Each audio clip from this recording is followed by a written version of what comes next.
Good morning, distinguished ladies and gentlemen. Welcome to the 47th Cvl Leaders Without Title Leadership Tribute Colloquium in honor of Colonel Sani Bello. Please, can you turn to your neighbor and just say good morning?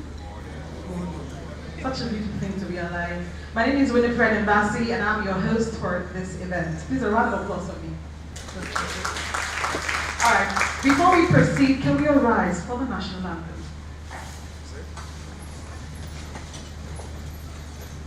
To be delivered by TK.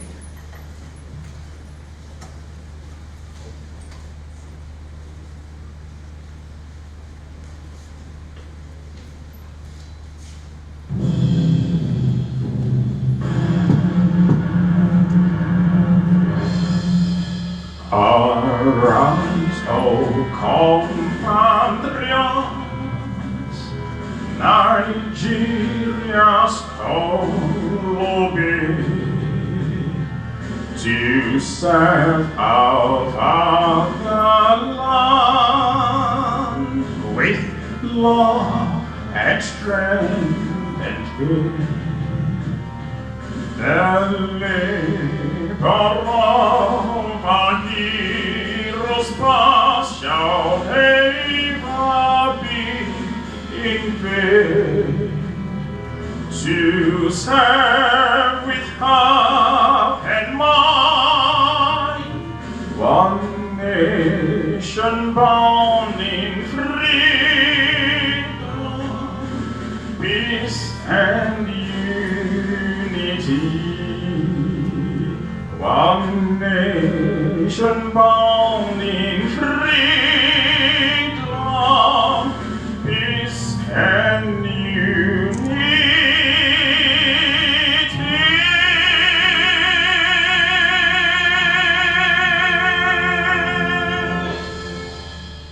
Thank you, ladies and gentlemen.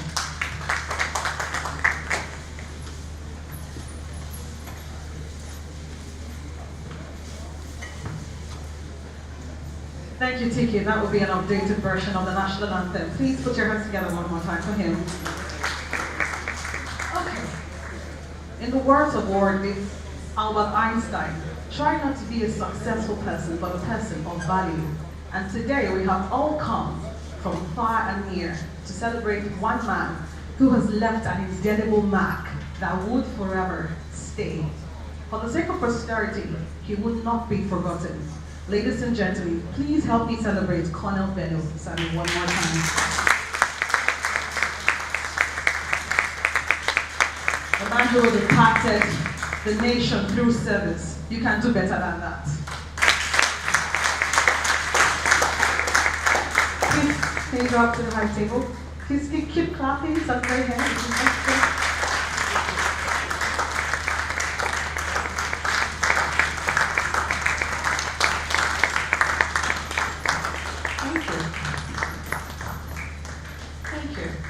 Most loved by people. Joining him on the high table, the panelists will have Dr. E.B. Lola Amau, Principal Consultant, Lonadec Incorporated.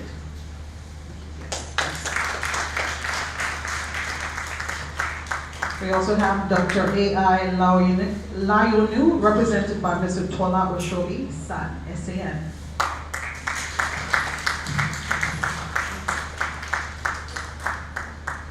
Walking up to the high table next will be Mr. Victor Femu Ibo, who is a Senior Partner HR Strategist, Nexit Consulting.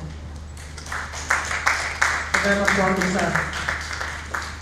And a beautiful woman, Mrs. Eileen Cheyenne, Founder, CEO, H. Preston and Associates. Very much welcome.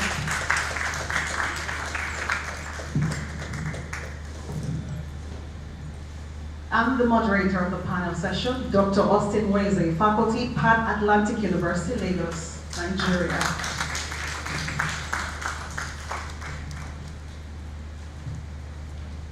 You're very much welcome, sir. Okay, we have an area of distinguished personalities here, and so it will be important that we recognize them. Here in our midst, we have Professor Emmanuel Edozien, the Ojiba of Asaba. With a wave clap, can you say it? Welcome, sir. We also have distinguished Senator Chief Victor Odili Igwe Aka. No. Also here from Mainstream Energy Solution, please make welcome Alhaji Suraji. Very much welcome. And Alhaji Usman Sani Bello of Sani Bello Foundation. He is the Vice Chairman. Permit me to also recognize Honorable Mikhail Amin, Chief of Staff representing the Governor, the Executive Governor, that is ORF, Niger State. Following closely is the Honorable Commissioner for Works and Local Government, Alhaji Ibrahim Balarabi of Niger State. Both representing the Executive Governor of Niger State, His Excellency Dr. Abubakar Sani Bello. All right, Alhaji Ibrahim Fagasim of Katsina is here. I hope I got that. Welcome, sir. Very much welcome. I mean, I love how adorned he is. We also have Engineer Lamu Audu of Mainstream Energy Solutions, who is a partner. All right, please don't stop clapping as I make welcome Alhaji Aliyu Maikono Chiroma Matazu. Welcome, sir. We also have Pastor Mike, former GAF Bank, here. Alhaji Karuber, who's the Assistant Commissioner of Police, Lagos State, here. So protect us, so we are safe. Right. We also have Architect Dodo Ernest and his beautiful wife. You're very much welcome, sir. And we have MTN, who is a major sponsor, a representative from MTN here. Hello. Everywhere you go. And we also have Lord Unicorn and Rock Insurance, making sure everything is covered. As we proceed, we will recognize guests that have come. We know everyone is worthy of being recognized. At this juncture, without wasting much of our time, please permit me to make welcome Professor Pat Utomi via video as he addresses us here.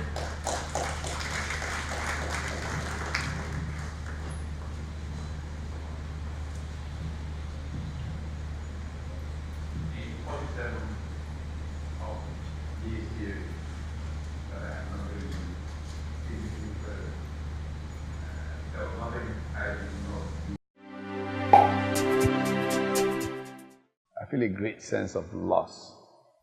This is only the third in 47 of this series that I am not going to be physically present.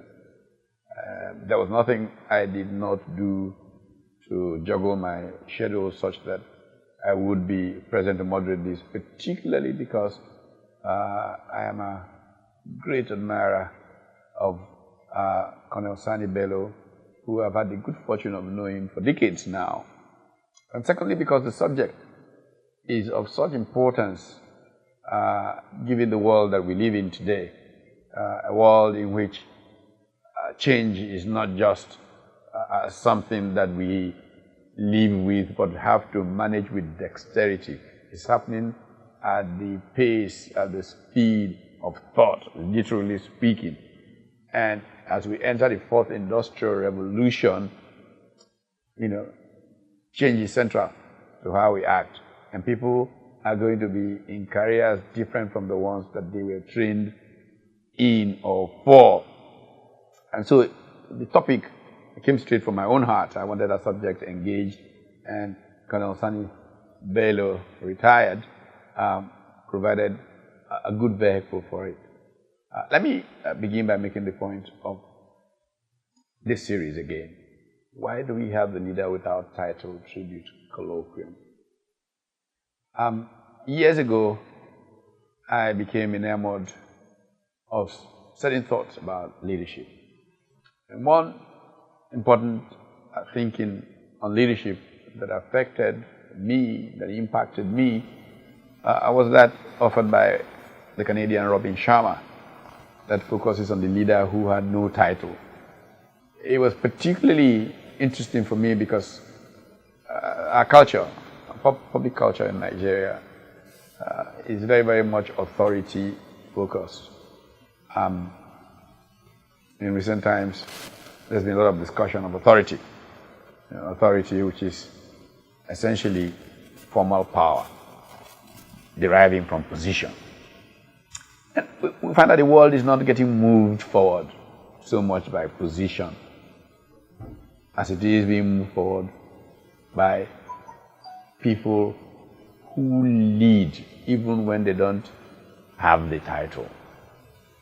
And this series was designed essentially to use as example some of those people to educate the general community on the one hand, but particularly our emphasis, the young, to educate the young of our country and to recognize that it's not about your title.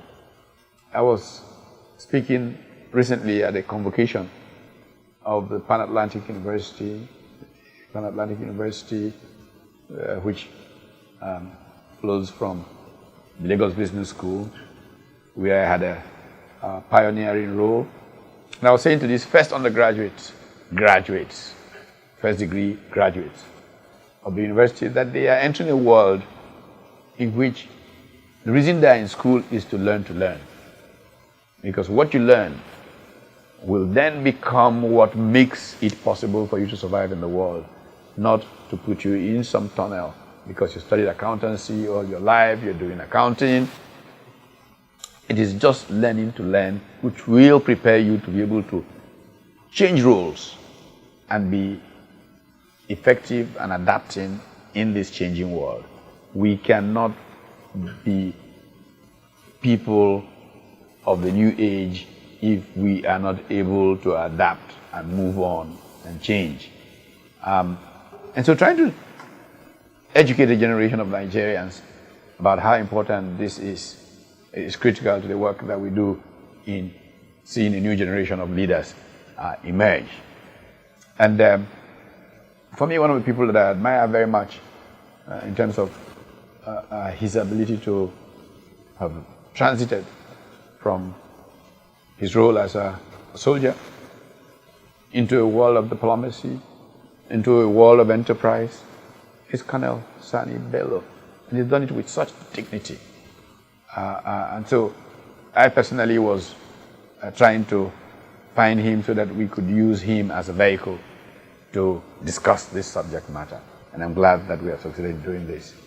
Unfortunately, just as it was happening, I was given a role to speak almost at the same very time in Cairo, having just been elected chairman of the Pan-African Trade and Investment Committee for the African Union-led group of multilaterals in Africa. I had the challenge of whether to sit or wait and moderate this colloquium or to play that other role, which is just as important. I have chosen, therefore, to use this medium to communicate what I should have or could have done if I was here. I think we should begin with looking at change and how people adapt to change. I'm notorious for the point that I make about Machiavelli and change. 500 years ago, Niccolo Machiavelli, writing in that book, The Prince, made a very, very important point I never give up reminding people of.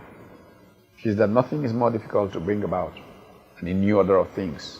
Because those who profit from the old order will do everything to prevent the new order from coming about. But those who could profit from the new order do not do enough to make it happen. Because man is incredulous in his nature, not wanting to try new things until he has witnessed experience of it. So change has been with us forever, will continue to be with us. But the kind of change that existed in the time of Machiavelli is so different from the kind of change that we are experiencing in a time of artificial intelligence, in a time of blockchain technology, in a time of digitization. And this is change at the speed of thought. People have therefore to be able to prepare themselves for a career that expects that change to take place. Again, one of the things I enjoyed teaching as a business school academic was organizational learning. And one of my favorite dictums, so you say dicta, whatever, is what's called Ray One's axiom. Unless the rate of learning is equal to or greater than the pace of change in the environment, an organization is progressively becoming a dinosaur. You can say the same thing for an individual. Unless an individual is learning at a rate that is faster than the pace of change in the environment, that individual is becoming a dinosaur. So how do we live in a world in which change is such a strong giving at a pace that is phenomenal? We have to find a way of learning. And today, this is what we are trying to have a conversation around to get out there. So, I will leave the panelists who are very, very capable, some extraordinary people, from the Famoibos to the Amaos, the Sheans, and so on. These are people who have lived with looking at a changing world, and I hope that they will bring all of this to bear on what I expect to be an interesting conversation that will have impact in society. Thank you for coming. God bless you all. All right, a round of applause for Professor Fasitomi, a man of impeccable character. All right, just welcoming us to this event formally. Please permit me to make welcome Mr. Fred Agbenyegbe, who is a past honoree of the LWT.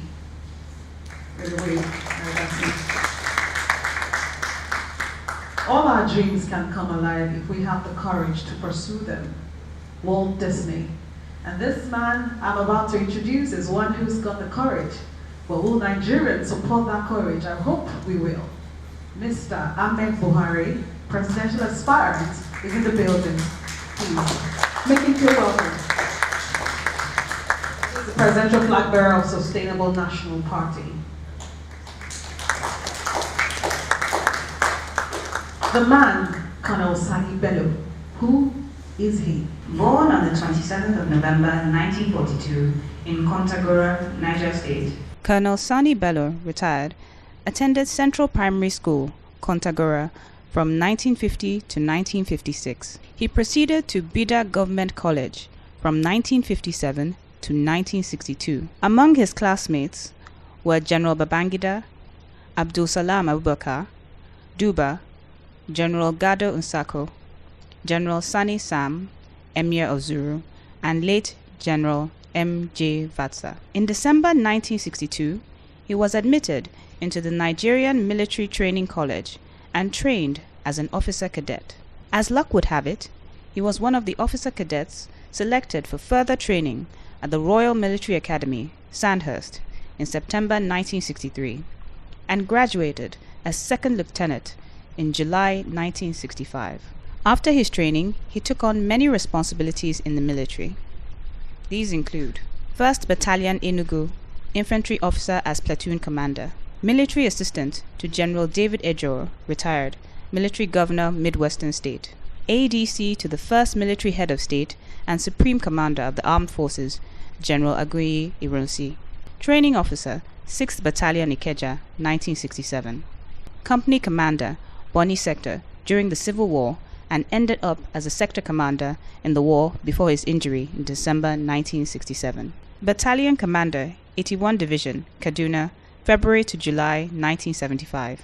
Military Governor, Kano State, from July 1975 to July 1978. First Nigerian Principal Staff Officer, PSO, Command and Staff College, CSC, Jaji, 1978 to 1979, before he retired in August 1979. Ladies and gentlemen, with a standing ovation, please welcome Colonel Sani Bello.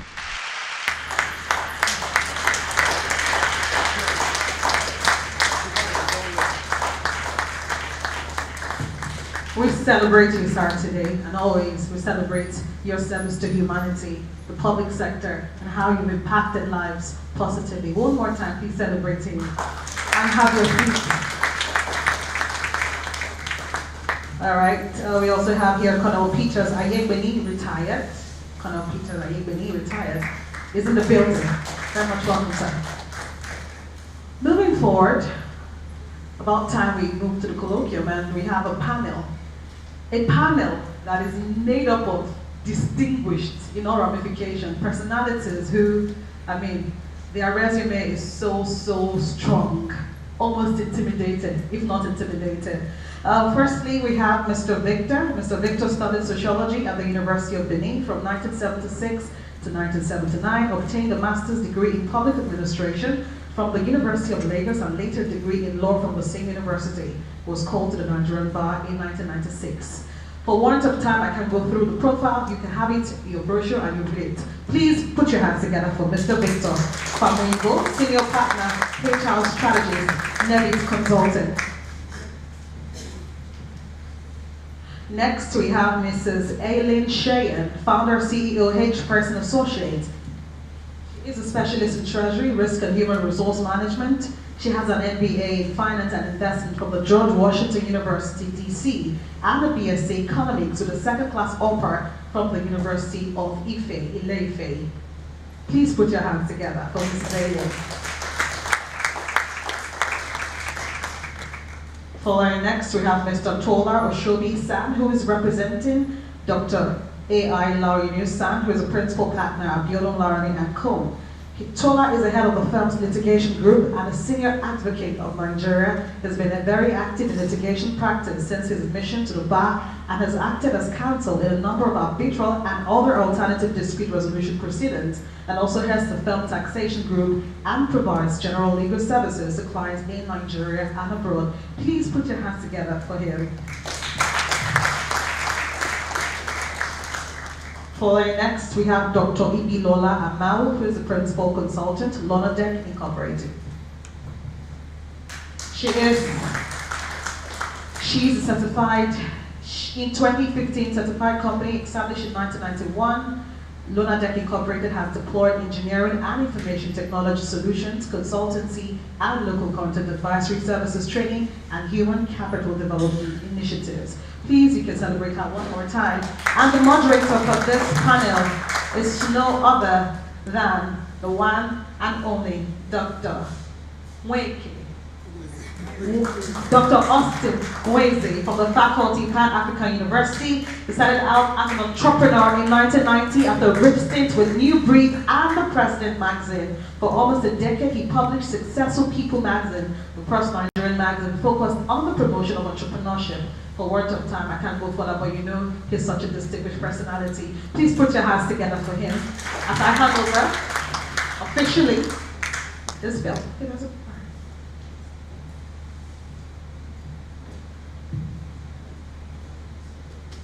All right, thank you very much, Madam Comper. I don't know whether I can stand here or go over there, but whatever it is, if you permit me to stand here. You're welcome, ladies and gentlemen. Yes, okay. Permit me to sit down as well, so that I don't look too, Sani Bello, who has achieved so much for family, for the nation especially, risk his life and to make sure that Nigeria is Nigeria. We want to thank you very much, sir. Yeah. Well, the panelists, Victor, Dr. Mao, and Jude, yes, and good to see you. Yeah. So you're welcome. Yeah. Well, we are looking at the subject of how do you transit from one profession to the other. Like we heard Prof say, we're in the middle of change. And in this knowledge economy, it's all about change. In the year 2000, the world entered the knowledge economy. And that economy is about constant change. Change at the speed of thought. And just like Bill Gates said in his book, business at the speed of thought. And everything is moving so fast. And I always,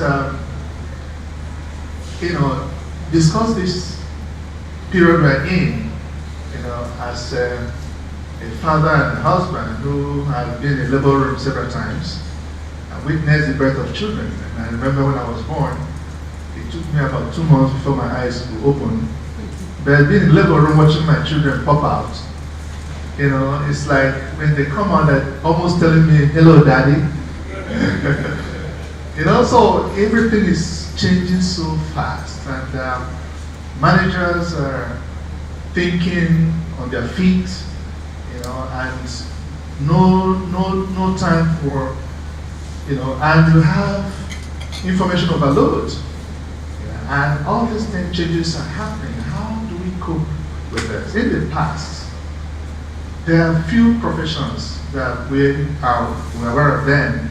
It's either you're a hunter or you're a farmer, and then much later a teacher. Now, let me ask a panel, how does one become a professional? Maybe I'll start with you, Barrister. Thank you very much. I think I might just put in 1 or 2 words before I answer the question. It's a great privilege for me to be here. I have the greatest respect and regard for Colonel Sani Bello. I don't know him personally, but I know him by reputation. So it's a great privilege to be here for someone I've always admired from a distance. I know him also through my uncle who served on the same board with him in Broadbank, and my dad was also on the audit committee on the back, and they had nothing but positive things to say about Colonel Sani Bello and his excellent gentleman. Most impressive thing about him that is, in spite of his awesome accomplishments, he still comes across as a very humble personality, and he's also a complete gentleman. So it's a great privilege to be sitting beside him, and a great privilege to be asked to speak at this solo. I just thought I should put that in. Now, the question: how do you become a professional? I think the short answer is that you need to, I think it's about acquiring knowledge. You said it all, when the knowledge-driven economy. I think the world has always been knowledge-driven, but in the current dispensation, Dr. Patton spoke about our being in the fourth industrial revolution. That's something I've been reading about recently. And the fact, we're talking about change at the speed of thought and all that. It's increasingly becoming important to acquire knowledge, and it's just about getting knowledge. So you want to be a lawyer, you have to acquire knowledge required to be a lawyer, and it's becoming more, and the knowledge is becoming more sophisticated, and there's also a higher, as the world develops, as societies develop, the knowledge also has to be specialized. You should have a broad scope of knowledge and versatility, even beyond your primary area of practice or profession, whatever profession you do. But there's so much interconnectivity now that you should acquire knowledge in that area, because as we've been told repeatedly by scholars that what you learn when you acquire knowledge is that you realize how much you don't know and how much more you need to learn. And that is really the test that you have acquired some knowledge. And so you need to acquire knowledge in a specialized area and be skilled and acquire all the knowledge in that area. But simultaneously, I think you also need to have a broad spectrum of knowledge, a little knowledge about everything, because increasingly a lot of things are becoming intertwined. That would be my own humble contribution to this. Thank you. Your comment on that, please.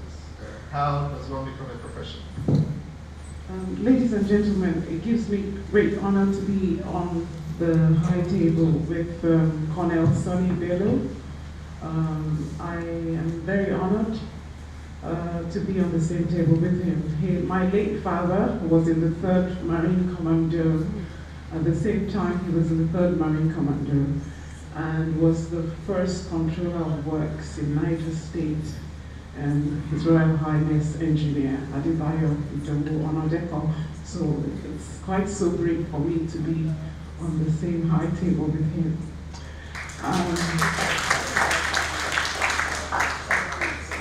Becoming a professional for me goes back to learning to learn, and looking at creating value in the environment you find yourself.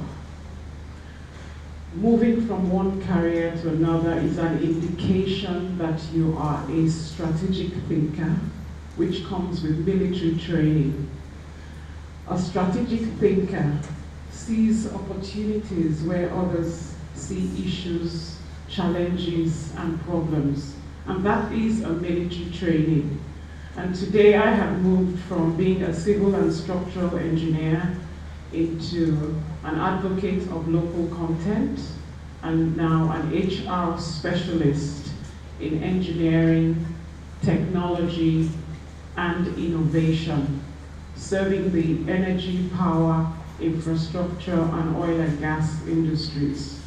And that comes from being mentored and nurtured by a military father who didn't see, who never saw me as a female daughter, but saw me as a human capital asset that could be harnessed and developed to create positive change.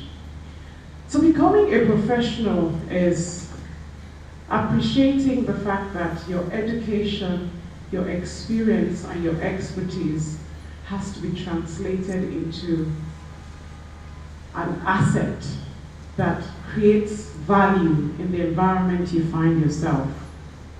Also understanding that there are routes to professional development, certification, chartership, capability and competence development, and alongside acquiring the relevant and critical skills that will enable you to create value.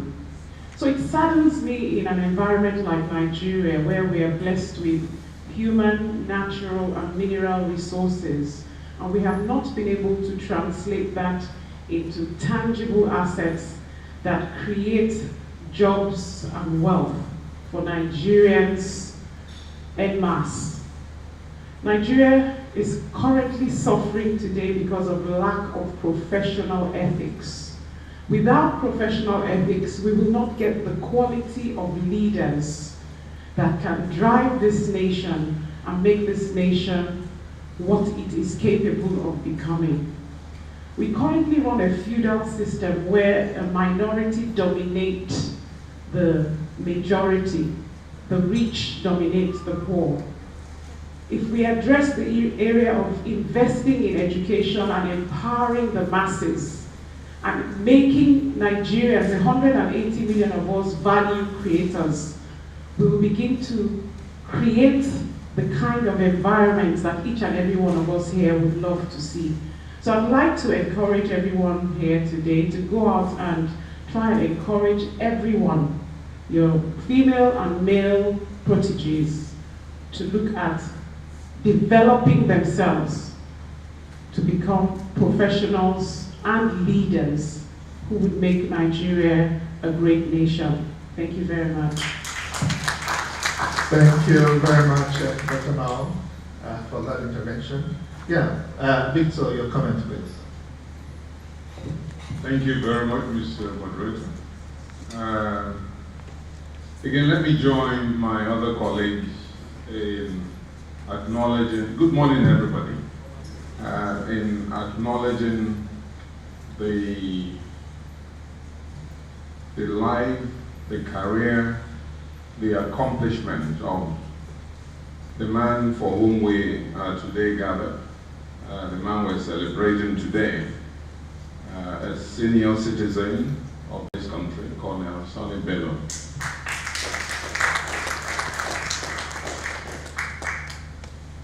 So if I come back to the question, how do you become a professional? First I will say, do you want to become a professional? And if you do want to become a professional, what do you want to become? And when you know what you want to become, who is your role model? Who do you want to be like? For me, easily, I want to be like Colonel Sani Bello, for example. because I have taken time to study his accomplishment. Colonel Sani Bello is a distinguished Nigerian. I've never met him. I've never ever met him. I think it's the first time, and I consider it a big privilege to be sitting on the same high table with him. I think the best contact I've had with him is reading him and following him on the pages of newspapers and in the media, and everything that he has accomplished. So yes, he will be my role model, and I would like to be like him. If you look at his career, it's from being a combatant officer, a military man, becoming a governor, educationist, diplomat. So he was ambassador of this country to Zimbabwe. And then he transited so smoothly into the boardroom. And he became a boardroom guru in insurance, in banking, oil and gas. He's also a sports enthusiast, a philanthropist. Now tell me, who in this room will not want to be like Colonel Sani Bello? So for me, how to become a professional really and truly is being true to myself, first and foremost. And then there is also preparation that comes with that. So once you have decided on what you want to become, you need to then map out how to get there, because it will not happen by accident. Everything that we have read in Colonel Sani Bello's career trajectory did not happen by accident. So you really have to prepare to become a professional. You need to be true to yourself. You need to be sure that you have the competences to arrive at your destination. So there should be no pretenses, because if you pretend to be what you cannot be, there is failure waiting around the corner. And if by accident you discover that you have been on the wrong journey, you also need to be true to yourself, to retrace your steps and follow a different path that will get you to your ultimate destination. So in summary, it's about being sure you want to be a professional, knowing the kind of professional you want to be, knowing who your role model will be, preparing to get there, and following through so that you can arrive at your destination. I think I want to stop at this thing. Thank you. Thank you very much, Victor. Yes, Ali, can we have your intervention, please? Okay, good morning, very distinguished ladies and gentlemen, and special greetings to Colonel Sani Bello. Colonel Sani Bello, I first heard of him when I was at the University of Ife, when Ife was Ife, and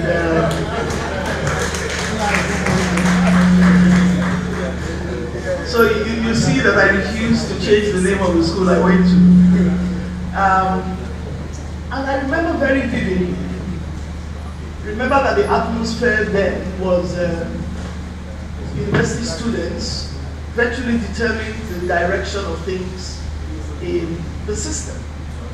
And we were very aware, and at that time I became very aware of this professional, good-looking governor called Colonel Sani Bello. I was very young then, and I was very impressionable. And consistently, I followed the uniqueness of the kind of news coming out from what he did. And I'm not trying to impress him, but I'm happy I'm having the opportunity to say this. It's very impressive. It was either he was carrying out some structural transformation, or there was always positive news coming out of there. And at that time I was in my teens, going about my business. And that's what leadership is. At a very early age, somebody leaves you with an impression. I didn't run into him again until I left school. I graduated and had course to leave a banking career and started a consulting firm.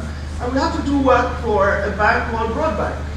And when I looked at the ownership, I saw our dear Uncle Edosian, and Sani Bello, there he was. And I said, this has to be something good. So I really want to congratulate him for leaving such great memories in minds like mine. Now, I just tried to look up the meaning of profession, and it talks about engaging in a specified activity as one's main paid occupation rather than as an amateur. Certain things come to mind there. Number one is focus. Focus. Okay? Number two is career and earning a living. And that goes with skill. So when you look at focus and skill, and having to change focus and skill as the environment changes, that requires a level of discipline from anybody. And if you monitor Colonel Sani Bello's life, that's what you see. A leader that is constantly able to pave his path, skill and focus, adjusting his career path with a lot of discipline. Now, the reason why people like him become great role models, not only for me, but for people who are coming below us, is that the world is changing with extreme speed. Today we are talking about digitization. We're talking about one of the biggest changes and risks that face the environment is political and economic. Political and economic. You're looking at, on the political side, a clear need for our 60% youthful population to begin to make career paths that can support transformational leadership for Nigeria. And there are a lot of careers that are emerging that provide the foundation to support not only the digital, like I said, the creative arts, and some of the emerging professions. Now, if we take the definition of profession, then we begin to realize that it's very dynamic. When some of us were young, there were only 3 professions. And my wanting to break the rule of 3 professions almost cost me to be disowned by my dearly beloved father, because he thought it's either you're a doctor or you're a lawyer. I'm not sure what's the third one. But engineering. Okay? Yes, true. And for him, those were the 4. You either did the 4, and I played along out of love, and at some point, I decided I had to break ranks. And I almost lost my bond with him. Now, that is then 4 professions. Here we are today, a lot of that is changing. But even for the future, it's even changing more. And that's why some of us find it very difficult and really shouldn't hold down our children, because the kinds of professions they talk about these days, my daughter says, "Mommy, don't worry, you won't understand." Don't worry, when I make it, you will understand. So, and that is the world today. Allowing our kids, like people like Sani Bello did, begin to be visionary, see the changes where the world is going to, and be able to begin to craft their skills and get focused and creating careers for themselves to be new world professionals. And that's what he did in his own time. And that's what we should be doing in our own time as the new worlds of professions change. And so I think that this is a very unique event for me to say to him, finally I have met you face to face, and thanks for impacting my vision and my courage as a leader, and inspiring all of us here to do that for our children, and encourage the development and advancement into new world professions that will help us change our country, Nigeria. Thank you very much. Thank you very much, Eileen. It's like I'm the only one here who has not had contact one way or the other, with Sani Bello, except right now I insist on shaking hands with him to make sure that there's a transfer of anointing, because so much has been said.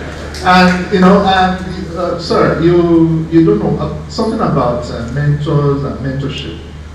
Mentoring is that you may not know the people you have mentored, or you're mentoring. As I was coming here, a friend of mine called me. He's here, sitting at the back there. He called me. He said he has been following this man as a baby. He's like, "Terry, please stand up." He followed him. He came here to just see you. So you have a lot of people that you have encouraged and in their lives, and I want to say, keep it up, sir. And God will grant 2 more years ahead, so that some of us will grow up to at least sit and stay Now, while Eileen was talking, and also Dr. Amo were talking, they delved into my second question about the role of family in, one choosing his professional career and all that. I remember my in-law, my brother's father-in-law, who happened to be the first Minister of Education at Ajamachukwu of blessed memory. His son, his first son, wanted to be a medical doctor, but the man insisted on him being a lawyer. So the young man went to school, read law, came back, took his certificate, presented his father, and said, "This is my certificate as a lawyer. I have done your wish. Let me go back to Austria and read the medicine that I wanted to read." So that was exactly what he did.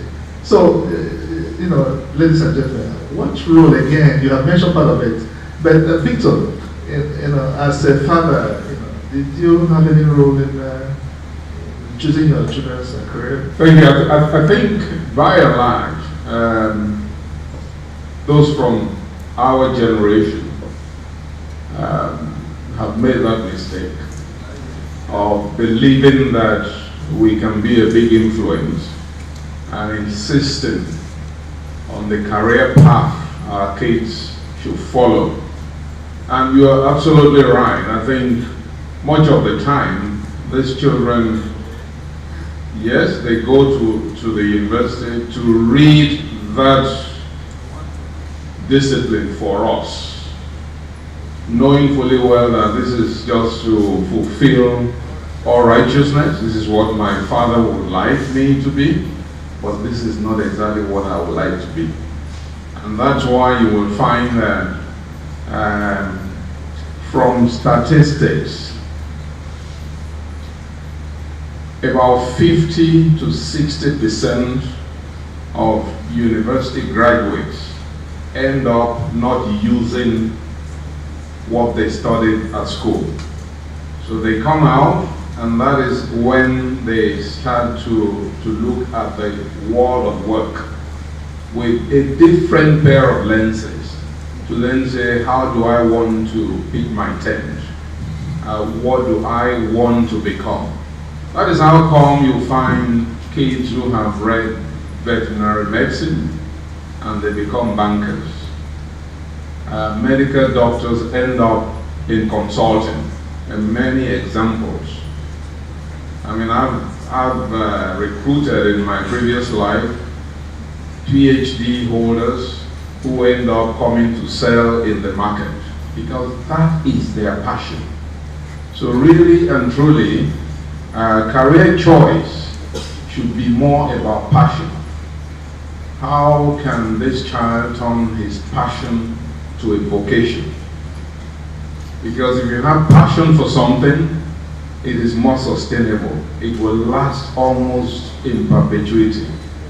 But if as parents we want to define what that cage should be like, not even getting into a dialogue, not observing him well enough whether what he wants to be is be a singer, or we want him to be an engineer, and he will do a lot better being an artist, going from one event to the other, or even event management, then I think it would be a colossal mistake.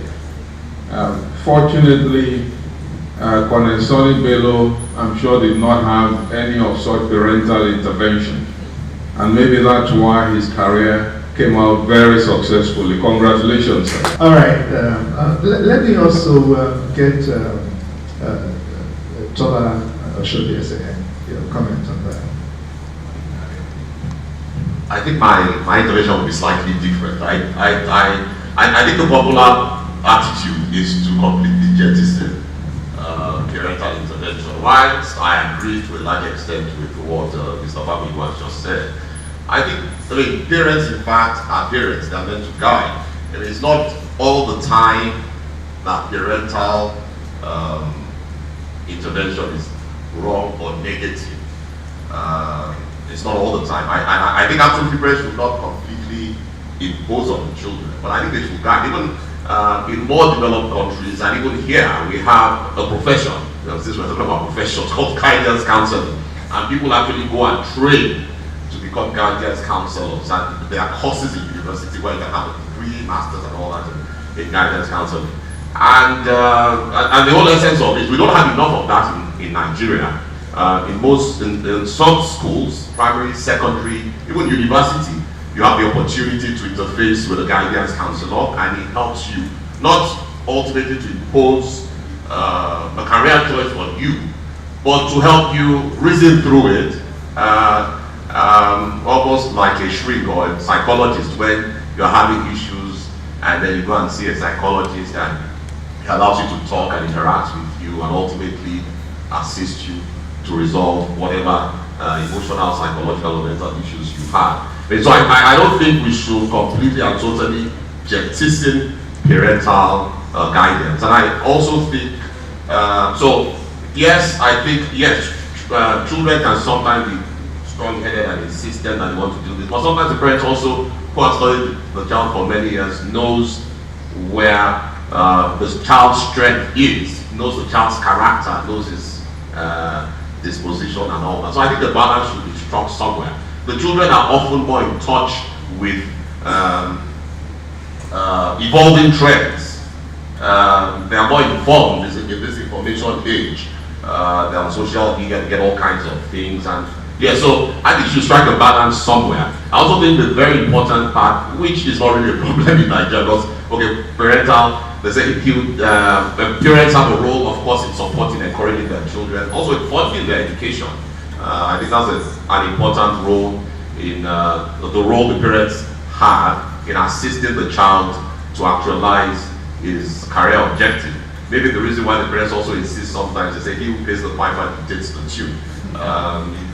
So this is why I want to invest my money in, and I thought that. I mean, using myself as an example, I mean, going to school, I wasn't interested in any profession. I fancied myself that, okay, my father was a businessman, he was an industrialist, he was into manufacturing, and I fancied myself that I wanted to become a businessman and an industrialist.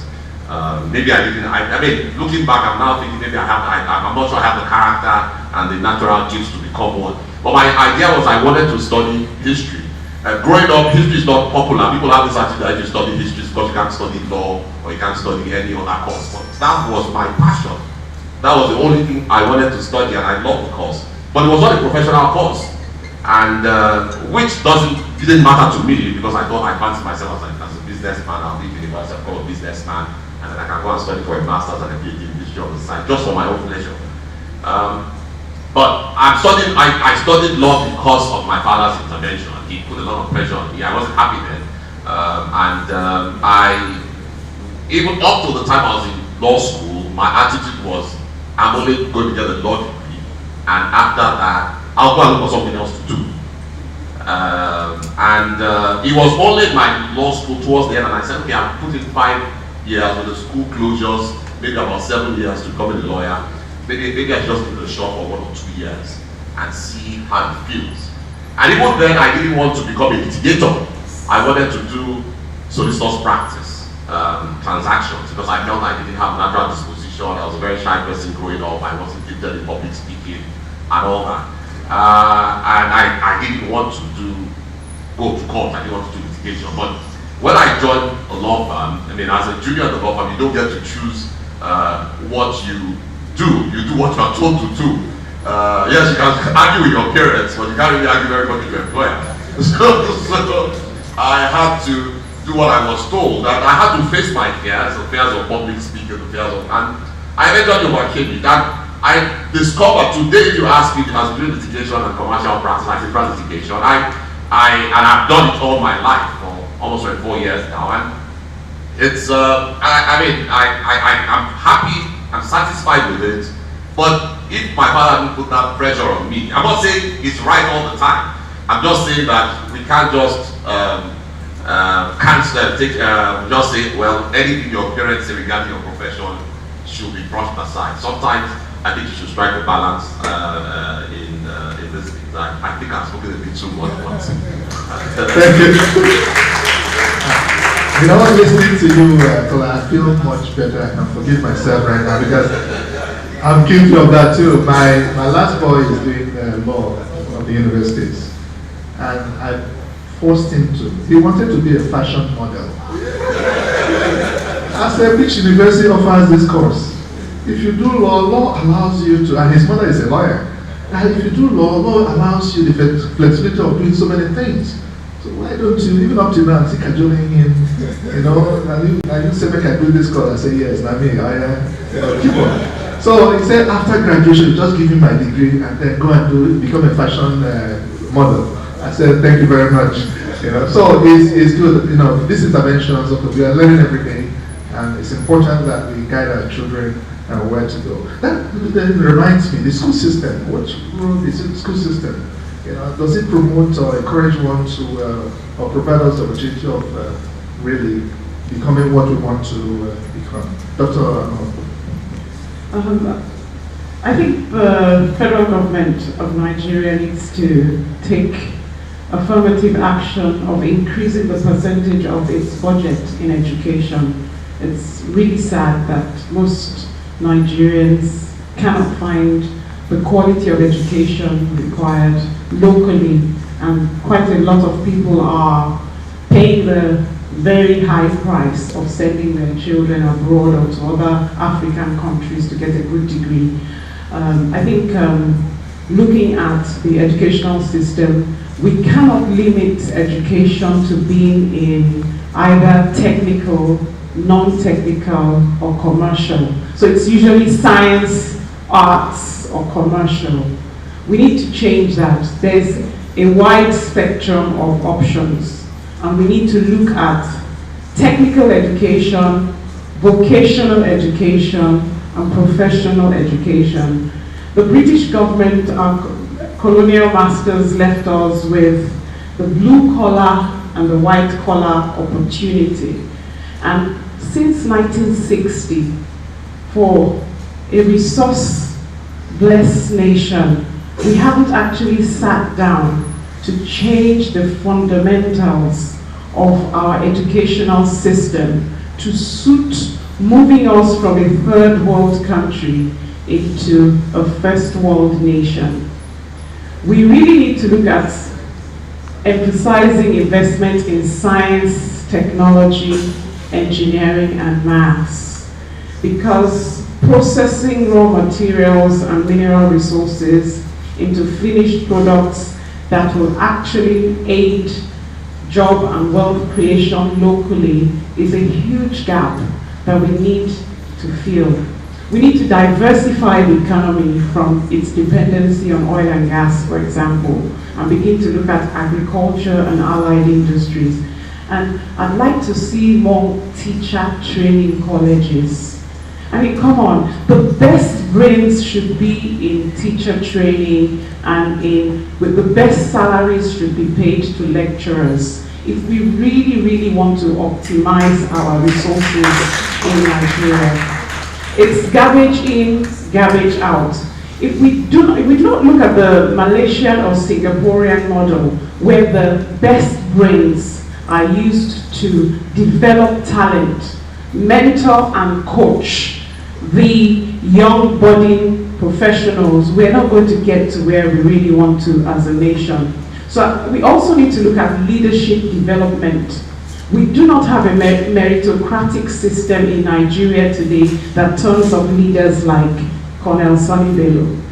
The navigation of becoming a leader in Nigeria is so haphazard that we cannot blame ourselves for the kind of quality of leaders we have in Nigeria. So I'm very pleased that you have the CVL doing something about leadership. We'd like to see the alumni of Nigerian universities do more. People leave school, leave universities, and they don't look back. In the Western world, I was in Harvard in September, and they received $400 million from one Harvard graduate and alumni. You see Nigerians throwing parties and riding the most expensive cars or jeeps without putting money back in their alma mater. We're not moving forward until we begin to take education as a priority in terms of our budget, in terms of our commitment to our alma mater, in terms of getting the best brains in the teacher training colleges and the best brain in the university. So my hope is that we would look at education as the foundation and the bedrock for a better nation and face it squarely. Thank you very much. As a teacher, I like the part you said, increase our salary. We need to be paid well. They said teachers' reward is in heaven, but I want it here now. You know? All right, thank you very much. What's your intervention, please? Okay. If we start from the obvious is that we have a very pathetic educational system right now. I mean, I had the opportunity of doing primary, secondary, and university before going abroad. And what we have today is miles away from what it should be. So even if we assumed that the educational system should improve to accommodate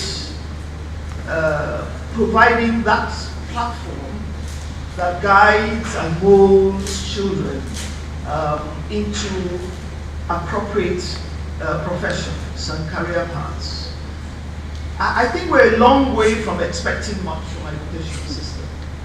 And so it puts a lot of burden on the family units.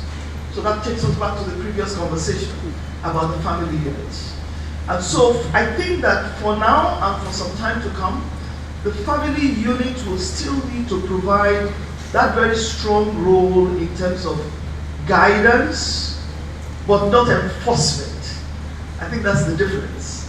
Providing guidance, and that means that us as parents, we also need to be expose our minds, because some of the new world paths are not known to us. My brother here is worried about his son being a fashion model. It takes me back to when my immediate older brother decided that he wanted to be, a musician. And he went into classical music. And yes, my parents didn't like it. He went to Ife, we did Ife together. And after that, he went on to classical music. First degree all right, second degree, a PhD, and started performing opera while teaching at the New York NYU. Okay, so I think that yes, educational environment should play a role, but we're far from it. I would advocate the US educational system. The reason being that we started out being very aligned to the British system. I think that the British system kind of, straitjackets you. The American system, you go in and from day one, nobody knows where you're going to end. You don't know where you're going to end. You want to study medicine? Just come with a first degree, then we know whether you're serious about what you want to do. And that talks about advancement and open-mindedness. And so, while we're waiting for our educational system to transform, and I pray to God that that begins to happen very soon, or else we ain't going nowhere, I think us as parents need to bridge that road and begin to do something very quickly in terms of opening our minds and guiding our children appropriately. And I'm sure that some of us will begin to embrace some of those new world professions that frighten us. All right, thank you so much, Ali. Yeah, so hold on the mic. I'm coming next to you. Some people believe that our school system prepare us to be good employees, and not employers and all that. I remember my final year in the university in Canada. IBM came, recruited all the top guys, smartest guys. I was blaming God, why wasn't I smart enough for them to come and look for me on campus and all that. We actually taught how to write resume, our CV. It's a course. There was a course there. But going back a few years later, I found that rather than teaching you how to prepare your CV for a job and all that, everything changed to how to prepare a business plan, to become an entrepreneur. So is our school system really preparing us to become entrepreneurs and all that? I hate to have to attack our school system because that's been done already. Our school system, I'm also extremely passionate about education, about getting education right. There's no substitute for education. And education itself is evolving rapidly in the way it's being delivered all over the world. From what Ms. Cheyenne said just now and what Dr. Apao said, it's clear that we are not even where we were when they were in school. So, assuming we were teaching our children to be good employees, I mean, we're still there to start with, but we've receded. So we're not even making a good job, apparently, of teaching them to be good employees. But this is a fantastic question you ask, because we are in a situation where, I mean, we're in recession today, we're out of recession tomorrow. That's what the economists tell us. And one of the biggest problems facing Nigeria is it's a cliche, but it's the reality. It's a problem of mass unemployment, and mass unemployment is multifaceted in the damage it does. Apart from the obvious fact that it affects your economy because you have so many strong people, physically strong, mentally strong, who don't have enough opportunities, who cannot even add, who are not productive, who are idle. I mean, it's a cliche, but of course, sociologists will tell you, or anthropologists, that there's almost a direct correlation between crime and all kinds of social evils. And unemployment, violent crimes, what have you. It's a cliche that the idle mind is the workshop of the devil. And So unemployment is our biggest problem, because if you deal with unemployment and underemployment, in my opinion, to a large extent, you will be addressing a lot of our problems, problems of violent crimes and all other problems. When people are well engaged, they're gainfully employed or gainfully engaged, if you practice that, they're not likely to be doing anything that is destructive. I think the biggest way to deal with this, because people are coming out of schools under-equipped, under-trained, even to the employees, is actually to reorientate the school system, the educational system, and make it more focused on entrepreneurship. And I think it's not something you learn at university, and no one can really teach you to be an entrepreneur. It's really habits, attitudes that are inculcated in you from an early stage. I think it's fundamentally important to also have a paradigm shift in the way we deliver education, because the only way we're going to deal with unemployment is if we have people coming out of schools and they have the attitude that, look, I'm going to create something for myself. Nigerians are naturally a very entrepreneurial people. People have said that. They only need a little encouragement, a little guidance.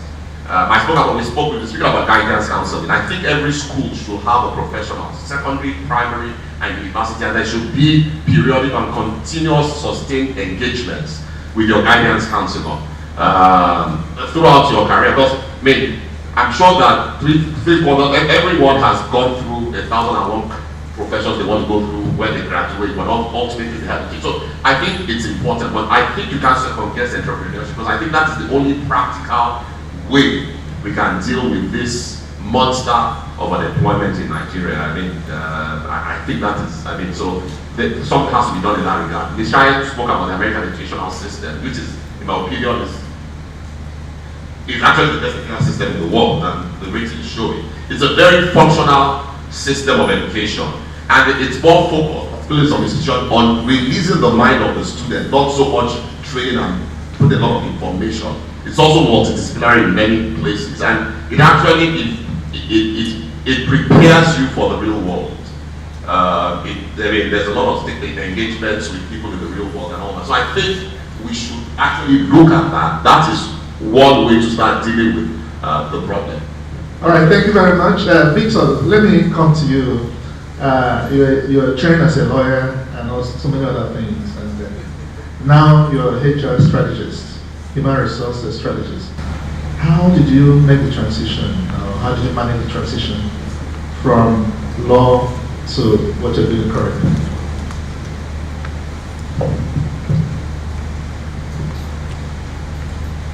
Thank you. How did I manage the transition? First, let me just be clear. Even though I train as a lawyer, I've never worked with law. So I've spent all my career working in the human resource space. So I retired recently as HR director of one of the large corporates in the country. And then I transited, that's a real transition, into consulting. Yeah. But to be honest, I think it's about focus. It's about knowing your strength. Because I remember that 2-3 years to when that transition will take place, the questions were on the table from everywhere, from friends, colleagues, and well-wishers. And so what are you going to do in your retirement? And of course, everybody's guess was, okay, you start a law practice. To be honest, that was very tempting, because I read law so that I could practice as a lawyer.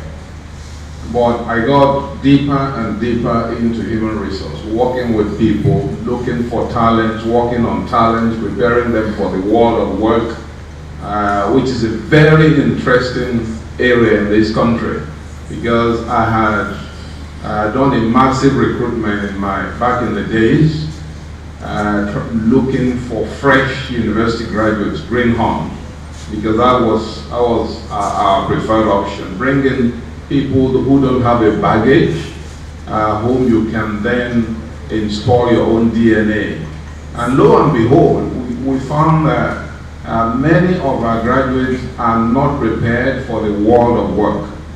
And I remember I had to bring in a program to get them more prepared for the world of work before they were then subjected to the recruitment process. And many of them did very well. So it's just about what is wrong with our system at the university level, not so much about who they are, because the raw talent is there and will always be there. So for me, I said, look, you have to be true to yourself. Don't make the mistake of following a path that is not your core. Just stay in your core area. You have done HR practice for 38, 40 years. That is your core. You have a passion for it, you better follow your passion. And it comes back to what I said in the beginning. Follow your passion. See how you can turn your passion to a vocation. And you can just go to bed. Because once you are following your passion, which is what I then decided to do in my transition post-paid employment, following my HR passion rather than following law. But of course, law remains in the background, and I'm very, very proud to be a lawyer. Thank you. Thank you, Victor. Yeah, Dr. O, I come to you now. You've been promoting STEM, that's science, technology, engineering, and mathematics. I've known you for many years in the oil and gas sector. Now, some countries like Saudi Arabia realize that the future of Saudi Arabia is not in oil and gas. The future of Saudi Arabia is in science, in technology, in engineering, and stuff like that. And they set up a research-based university, which the late King Abdullah, and our own late president went for the opening, and they won. They put in over $10 billion as a grant, or what they call it in the school system. Now, how can you get attention of Nigerian government or Nigerian policymakers to really pay attention? Because that's actually the future. Science. If you tell anyone to read science now, it's like, no. How many people can get a job in that area and all that? So can you give us your intervention? Thank you very much. I think if we look at what companies like Amazon, Google, Apple, IBM, Facebook are doing, we will begin to understand that technology and innovation is more likely to create the future job opportunities and mop up our youth and engage our youth. If we also look at the 5 E's of national development and socio-economic transformation, moving from education to enlightenment, to empowerment, to engagement and entrepreneurship, if we want to take our young people, our youth off the streets, we really need to invest in information technology empowerment. The disruption in the future workplace will come from Internet of Things, artificial intelligence, data analytics, blockchain, various aspects and facets of information technology. If we can get our educational system right and celebrate our successful information technologists and encourage Nigerians to see technology and information technology STEM as a gateway to empowerment and success and wealth creation, then we will begin to see that entrepreneurship is addressed, jobs are created, wealth is created, and we have more people doing things, not just locally, but nationally, regionally, and globally.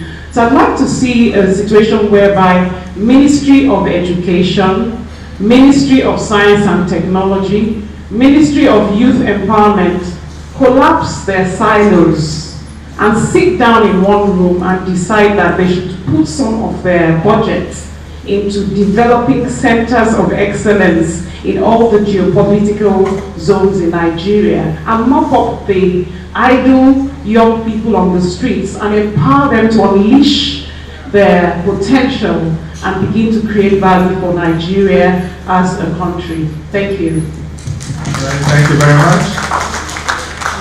Eileen, briefly, your intervention. How do we get attention so that we focus on knowing that oil and gas will not be the future of Nigeria, and science, technology? Okay, I think we are back to the reason why we're here, which is leadership. I think we at all levels of leadership, we really need to just start a new page altogether. A new page that redefines education as the center of the wealth of this nation. Once we change that philosophy, once we adopt that philosophy, everything begins to change. Education being at the center of our transformation as a nation. And that is driven in all levels of leadership, federal, state, local government. You know, when I tell people that one of the very first schools I went to was a local government school, because my father was a doctor. And you know, as a young doctor, they used to transfer him all over the place.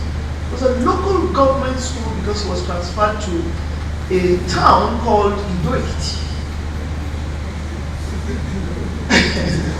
Or, yeah, it's a town.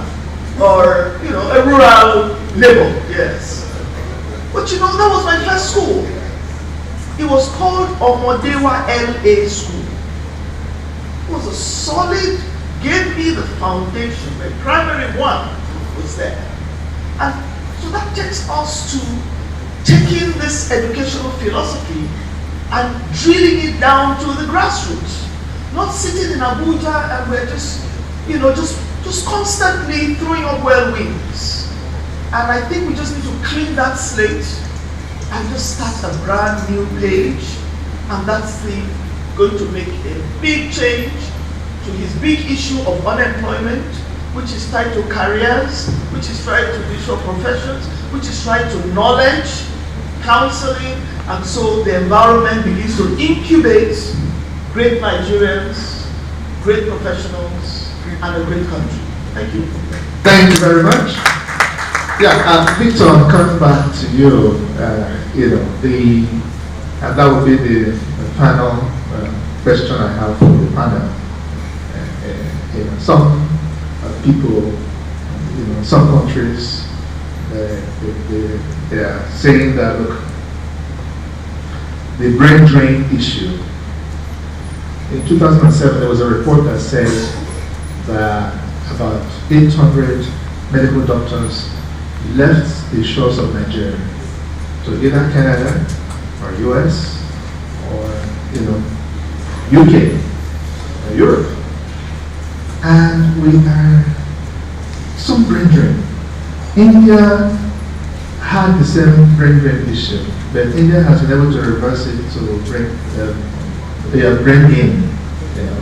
And because as far back as 1991, 1992, or 1990, 1991, the World Bank declared India technically bankrupt because India could no longer fund, you know, imports. Letters of credit were denied and all that. And they took that report. The Prime Minister and the Finance Minister took up the report and decided to do something about it. Today, outsourcing has become an engine room for the Indian economy. that attracted some kind of reversive trend from brain drain to brain gaining. So those guys are now going back to India and all that. And in 2010, 2011, India that had less than 900 million in 1991 in their foreign reserve, $900 million, was able to give Africa a grant of over $7 billion. Now, how do we reverse this brain? Because India reached out to the Nigerians in Indians in diaspora to be able to do that. How do we do that, considering that there are over 40, 50 million Nigerians in the diaspora? How do we reverse that, that trend? Thank you. I think it's simple. It's creating the enabling environment. It will just reverse itself very naturally. But let me make it even more vivid, and thank you for bringing that into the discourse. Talking about brain drain, particularly of medical doctors. We all know how much it costs this country to grow a child from primary school to the medical school, and in some medical schools for 6 to 7 years before becoming a doctor.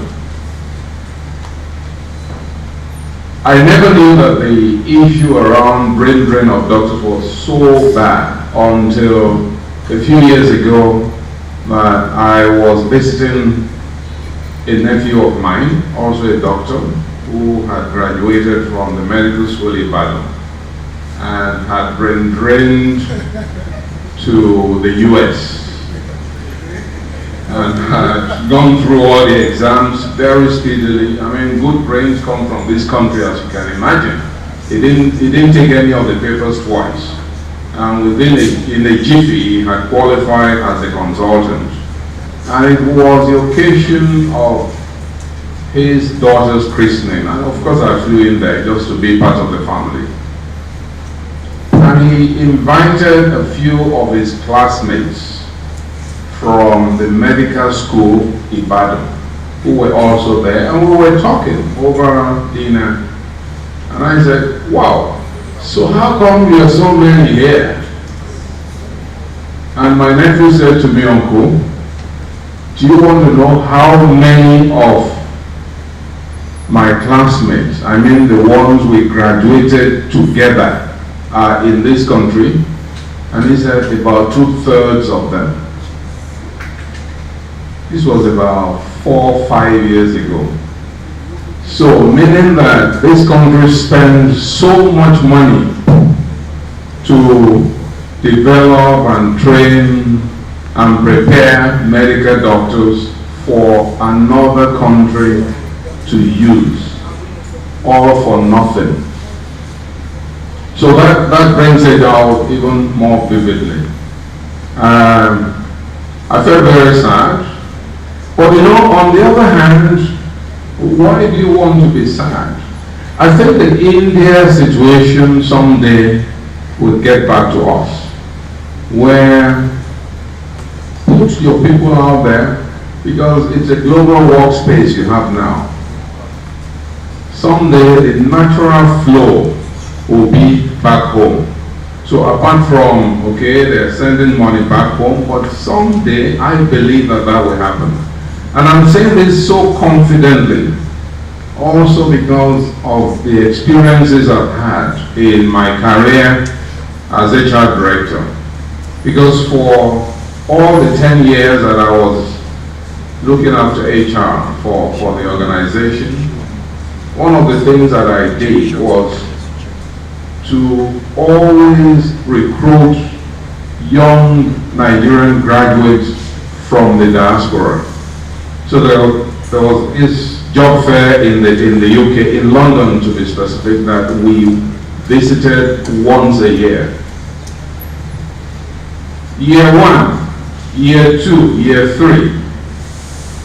When you have gone through all the interviews and you have found the best of the best, and you have given them the contract, and you are back home, waiting for them. You have appointed a date when they will resume. 20-30% of them returned.